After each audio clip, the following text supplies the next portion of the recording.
ஆரோக்கியமும் அறுசுவையும் சங்கமிக்கும் மாபெரும் FMCG எக்ஸ்போ அண்ட் ஃபுட் பஜார் 2025 நாள் டிசம்பர் 26, 27 மற்றும் 28 தேதிகளில். இடம் சென்னை ட்ரேட் சென்டர், நந்தம்பாக்கம். அனைவரும் வருக, அனுமதி இலவசம். ஃபோர்த் எஸ்டேட் தமிழ் நேயர்களுக்கு வணக்கம். தாவேகா தலைவர் விஜய் அவர்கள் தன்னுடைய பிரச்சாரத்தை புதுச்சேரியில முடிச்சுவிட்டு போன பிறகு அனைவருடைய கவனமும் புதுச்சேரியை நோக்கியே இருக்கு. ஏன் அப்படின்னா, இந்த பிரச்சாரத்தின் போது விஜய் அவர்கள் சொன்னது, எம்ஜிஆருக்கு முதல் வெற்றியை புதுச்சேரி மக்கள் கொடுத்திருந்தாங்க, அதே போல தங்களுக்கும் கொடுப்பாங்க அப்படின்ற தொனியில பேசியிருந்தாரு. அதனால தாவேகா தொண்டர்கள்லாம் விஜய் அவர்கள் புதுச்சேரியில தன்னுடைய அரசியல எளிதாக பண்ணிடலாம், முதல்வராக அவ்வளவு சுலபமாக ஆகிடலாம் அப்படின்னு பேசிட்டு இருக்காங்க. உண்மையில் புதுச்சேரி அரசியல் களம் அவ்வளவு எளிதாக இருக்கிறதா, அங்க என்ன மாதிரியான அரசியல் சூழ்நிலை இருக்கு அப்படின்றத பார்க்கலாம். இப்போது புதுச்சேரியில என்ஆர் காங்கிரஸ் தலைமையிலான, அதாவது ரங்கசாமி தலைமையிலான என்ஆர் காங்கிரஸ் மற்றும் பாஜக கூட்டணி ஆட்சியில இருக்கு. அன்னை பர்னிச்சர்ஸ், அன்னை திருமண சீர்வரிசை பொருட்கள், டிவி, ஃபிரிட்ஜ், வாஷிங் மெஷின் உள்ளிட்ட 200க்கும் மேற்பட்ட பொருட்கள் அடங்கிய திருமண சீர்வரிசை ரூபாய் 99,000 மட்டுமே. தமிழகம் முழுவதும் இலவச டோர் டெலிவரி. தொடர்புக்கு 7550144440 9345044044. நிம்மதி ப்ராப்பர்ட்டி மேனேஜ்மெண்ட். கான்டாக்ட் 7667008999. நலம் தரும் நல்லார் சித்த மருத்துவமனை. இதய நோய், சர்க்கரை நோய், பக்கவாதம், சிறுநீரக பிரச்சனை, தண்டுவடம் மற்றும் மூட்டு பிரச்சனைகளுக்கு மிகச்சிறந்த மருத்துவமனை. கிருஷ்ணகிரி, சென்னை மற்றும் மதுரை. தொடர்புக்கு 8807666117 மற்றும் 8807666118. ஆனா என்ஆர் காங்கிரஸ் கூட்டணியில் இருக்கக்கூடிய பாஜகவே ரங்கசாமி அவர்களுக்கு தலைவலியாக மாறி இருப்பதுதான் அங்க புதுச்சேரி அரசியல்ல ஒரு பெரும் குழப்பமாக இருக்கு. பாஜகல எம்எல்ஏவா இருக்கக்கூடிய ஜான்குமார், அதாவது தற்போது அமைச்சராகவும் இருக்கிறாரு, அவர் தொடர்ச்சியாக முதல்வர் ரங்கசாமிக்கு எதிராகவே தன்னுடைய அரசியல் காய்களை நகர்த்திட்டு வராரு. பாஜகவின் எம்எல்ஏவும் அமைச்சராகவும் இருக்கக்கூடிய ஜான்குமார் அவர்கள் சமீபத்துல லாட்ரி மார்டினுடைய மகன் ஜோஸ் சார்லஸ் மார்டின புதுச்சேரி அரசியல்ல களம் இறக்கி ஒரு புதிய கட்சியை தொடங்க வைத்து மற்ற கட்சிகளுக்கு ஒரு நெருக்கடியை உண்டாக்கி இருக்கிறாரு. இன்னொரு பக்கம் திமுகவின் முக்கிய தலைவர்களுள் முக்கிய அரசியல்வாதியாக பார்க்கக்கூடிய ஜெகத் ரட்சகன் அவர்கள் புதுச்சேரி அரசியல்ல தடம் பதிக்க ஆரம்பிச்சிருக்காரு. அதாவது தமிழ்நாட்டு அரசியல்ல இருந்து நாடாளுமன்ற உறுப்பினராகவும் அமைச்சராகவும் இருந்தது போதும், இனி நம்மளுடைய டார்கெட் முதல்வர் தான், அதற்கான நகர்வுகளை செய்யலாம் அப்படின்னு அவரும் களமிறங்கி இருக்கிறாரு. இப்படி இரண்டு பக்கமும் ரங்கசாமிக்கு ஒரு டஃப் கொடுக்குற வகையில தான் புதுச்சேரி அரசியல் களம் இருக்கு. சரி, முதல்ல ஜான்குமார் அவர்கள் ஜோஸ் சார்லஸ் மார்டினை எப்படி புதுச்சேரி அரசியலுக்குள்ள நுழைய வச்சார் அப்படின்றத பார்க்கலாம். என்ஆர் காங்கிரஸுக்கு 10 எம்எல்ஏக்களும் பாஜகவுக்கு 6 எம்எல்ஏக்களும் இருக்காங்க. இந்த 6 எம்எல்ஏக்கள்ல ஒருவர் சபாநாயகராகவும் 2 பேர் அமைச்சராகவும் இருக்காங்க. மற்ற 3 பேருக்கு எந்த ஒரு பதவியும் கொடுக்கப்படல. குறிப்பா சொல்லணும்னா வாரிய தலைவர் பதவி கூட கொடுக்கப்படல. இதனால விரக்தி அடைந்த பாஜகவின் எம்எல்ஏவான ஜான்குமார் தங்களுடைய ஆதரவாளர்களை வைத்து போர்க்கொடி தூக்க ஆரம்பிக்கிறாரு.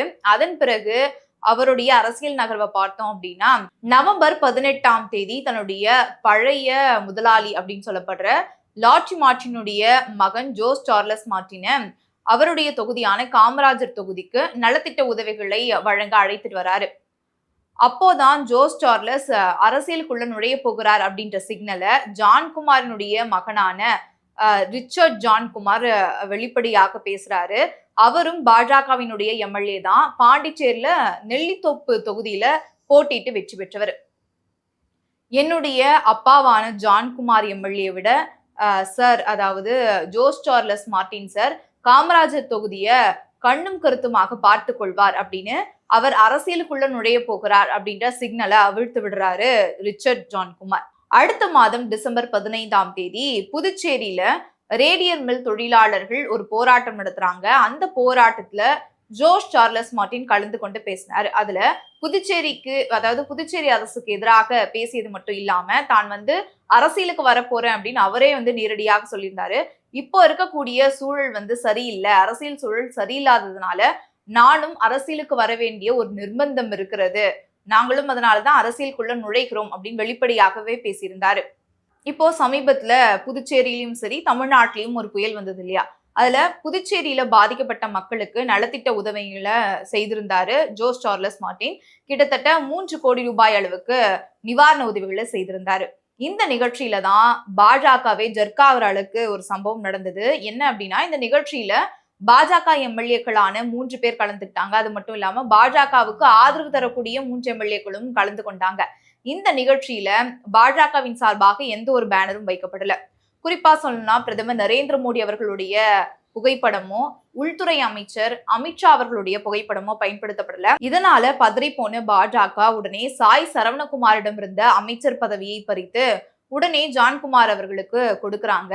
என்னதான் அவருக்கு அமைச்சர் பதவி கொடுத்தாலுமே சரி, முதல்வர் ரங்கசாமி அவர்களுக்கு எதிராக எல்லா அரசியல் காய்களையும் நகர்த்தி கொண்டிருக்கிற ஜான்குமாருக்கு இலாக்கா ஒதுக்காம தற்போது வரை கிடப்பிலே போட்டிருக்காரு முதல்வர் ரங்கசாமி. கிட்டத்தட்ட அவருக்கு அமைச்சர் பதவி கொடுத்து 2 மாதங்களுக்கு மேலாகி இருக்கு. இன்னமும் அவருக்கு இலாக்கா ஒதுக்கப்படல.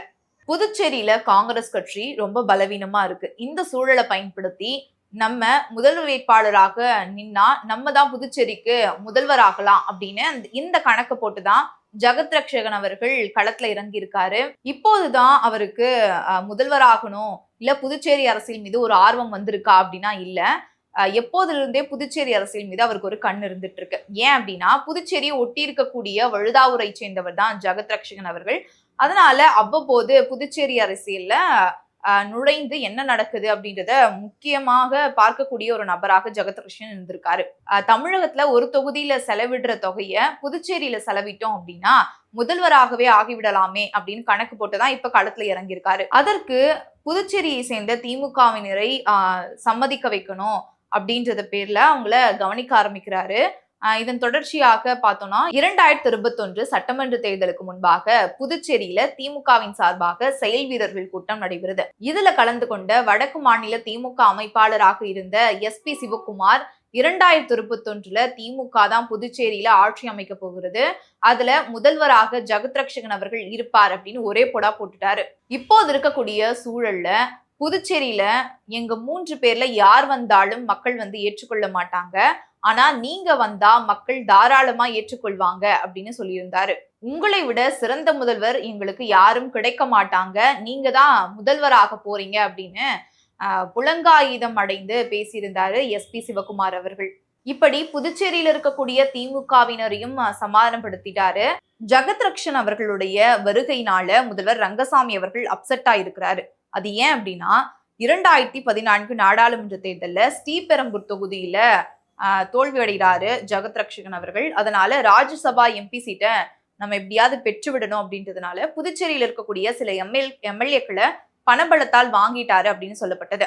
இதனால முதல்வர் ரங்கசாமி அவர்களுடைய ஆட்சியை கவிழும் நிலை ஆனதுனால தன்னை துரோகி என விமர்சித்த ஜெயலலிதா அவர்களிடம் சரணடைந்தாரு ரங்கசாமி. அது மட்டும் இல்லாம இந்த ராஜ்யசபா சீட்டை அதிமுகவுக்கு விட்டு கொடுத்துட்டு தன்னுடைய முதல்வர் பதவியும் ஆட்சியும் தக்க வச்சுட்டாரு முதல்வர் ரங்கசாமி அவர்கள். இதனாலதான் ஜெகத் ரட்சகன் அவர்களுடைய வருகையினால முதல்வர் ரங்கசாமி அவர்கள் அப்செட் அடைஞ்சிருக்காரு. புதுச்சேரியில ஜெகத் ரட்சகன் அவர்கள் தான் முதல்வர் வேட்பாளர் என்று உறுதிப்படுத்தும் வகையில திமுகவின் பொதுச் செயலாளர் துரைமுருகன் அவர்கள் ஒரு அறிக்கையை செப்டம்பர் 26 வெளியிட்டிருந்தாரு. அதுல என்ன சொல்லியிருந்தாரு அப்படின்னா, புதுச்சேரியை பாஜக கூட்டணியிலிருந்து மீட்டு புதுச்சேரியின் மண் மொழி மாடம் காக்க கழகத்தின் சார்பாக உடன்பிறப்பே வா பரப்புரை நடத்தப்படும். இந்த பணியை ஒருங்கிணைத்து செயலாற்ற கொள்கை பரப்பு செயலாளர் ஜெகத் ரட்சகன் அவர்களை பொருளாளராக நியமிக்கிறேன் அப்படின்னு ஒரு அறிக்கையை வெளியிட்டிருந்தாரு. இதனால ஜெகத் ரட்சகன் அவர்கள் தான் முதல்வர் வேட்பாளர் என்பது உறுதியாக தெரிய வருது. என்னதான் புதுச்சேரியில காங்கிரஸ் பலவீனமாக இருந்தாலும் திமுக கலைஞர் கருணாநிதி அவர்கள் இருந்த போது 2 சீட்டு 3 சீட்டு அப்படிதான் திமுக பெற்றிருந்தது. இப்போதுதான் திமுக தங்களுடைய கையில 6 எம்எல்ஏக்களை வச்சிருக்காங்க. இப்போ எதிர்கட்சி அந்தஸ்தையும் பெற்றிருக்காங்க. ஒரு பக்கம் எதிர்கட்சியாக இருக்கக்கூடிய திமுகவை ஆளும் கட்சியாக கொண்டு வர வேண்டும் என்று ஜெகத் ரட்சகன் அவர்கள் பல வியூகங்களை வகுத்து வருகிறார். இன்னொரு பக்கம் இவங்க 2 பேருடைய என்ட்ரியினால ரொம்பவும் அப்செட் ஆகி இருக்கிறாரு முதல்வர் ரங்கசாமி. இவங்க 2 பேரையும் பீட் பண்ணணும் அப்படின்னா தாவேகாவுடன் கூட்டணி அமைத்தால் எளிதாக வெற்றி பெற்று விடலாம் அப்படின்னு அங்க இருக்கக்கூடிய என்ஆர் காங்கிரஸ் தொண்டர்கள் பேசுவதாக தகவல் வெளியாகி இருக்கு. ஒரு பக்கம் லாட்ரி மார்ட்டினுடைய மகன் ஜோஸ் சார்லஸ் மார்ட்டின், இன்னொரு பக்கம் என்ஆர் காங்கிரஸ் ஆட்சியை கவிழ்க்கும் நிலைக்கு கொண்டு சென்ற ஜெகத் ரட்சகன் அவர்கள் அப்படின்னு பெரும் ஒரு ஆளுமைகள் அரசியல் களத்துல இறங்கியிருக்காங்க. இவங்க 2 பேரையும் பீட் பண்ண பிறகுதான் விஜயால அங்க ஸ்கோர் செய்யவே முடியும். இன்னொரு பக்கம் என்ன சொல்லப்படுது அப்படின்னா, காங்கிரசுடன் விஜய் அவர்கள் புதுச்சேரியில கூட்டணி வைக்கும் வாய்ப்பு இருக்கு அப்படின்னு சொல்லப்படுது. எந்த முடிவை தாவேகா தலைவர் விஜய் அவர்கள் எடுப்பார் அப்படின்றத பொறுத்திருந்து பார்க்கலாம். விஜய் அவர்களுடைய மக்கள் சந்திப்பு பிரச்சாரத்துல பாத்தீங்க அப்படின்னா, முதல்வர் ரங்கசாமி அவர்களை கடுமையாக பேசியோ இல்ல விமர்சித்தோ பேசல. அதனாலதான் விஜய் அவர்கள் என்ஆர் காங்கிரசுடன் கூட்டணி அமைக்க வாய்ப்பு இருக்கு அப்படின்னு சொல்லப்படுது. ஒரு பக்கம் லாட்ரி மார்ட்டினுடைய மகன் ஜோஸ் சார்லஸ் மார்ட்டின் களத்துல இருக்கிறாரு.